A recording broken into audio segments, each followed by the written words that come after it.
What were your initial ideas you wanted to explore in this piece?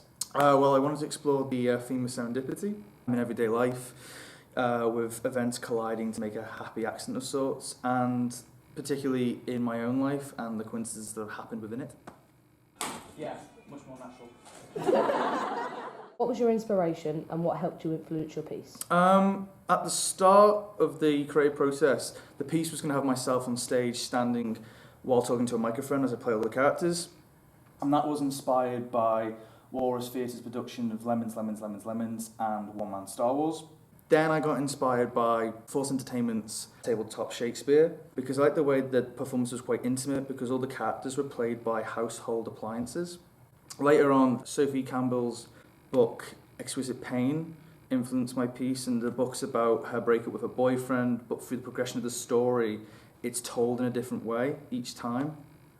And that influenced me to make a piece about a director directing these inanimate objects as though they were living, breathing actors, which is what the final product became in the end. Okay, everyone, we'll take it from the top. Scene one of Ding, please. Was there any strategies you used when developing your piece in this space? Yes, there was. There was one strategy that I used was I recorded me giving direction to an actual performer about the piece, and then I implemented the conversation we had into the script itself.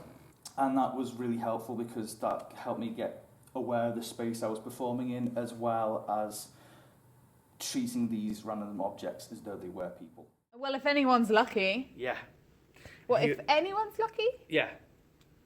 Well, like, if anyone's lucky? Yeah. I don't get it. Anyone's lucky to have me. Oh, okay.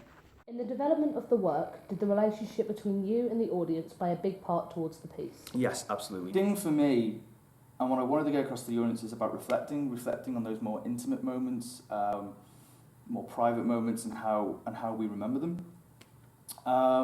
The mirror that portrays Jack is a reflective object, and there's a real meta moment when the director talks to the mirror and is telling it to decide an ending. Now, the mirror is reflecting the director as well as the audience behind, and obviously I was aware of the audience when creating the piece, but I don't actually address it directly to the audience that I'm aware of them, but I am telling the audience to make their own ending. Have you heard any of the endings that people have come up with?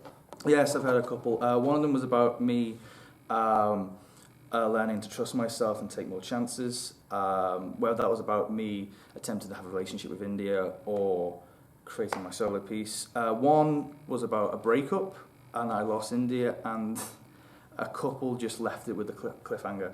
But it's fun. It's fun to hear all people's ideas, whether it be comedic, heart-provoking or serious, because that's what the point of the piece was. It's about reflecting and coming up with your own conclusions in your head. Would you have done anything differently? I think the script could have been rewritten one more time just to make it that bit sharper, because I was trying to convey my ability as an actor, but I think it came across as being kind of unnatural, jarring, and to be honest, unearned when I was trying to do more serious moments after comedic moments.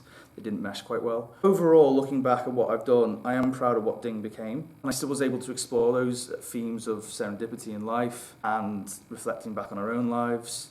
So I am proud, and I will take the feedback I've been given into my future projects. So, take it away.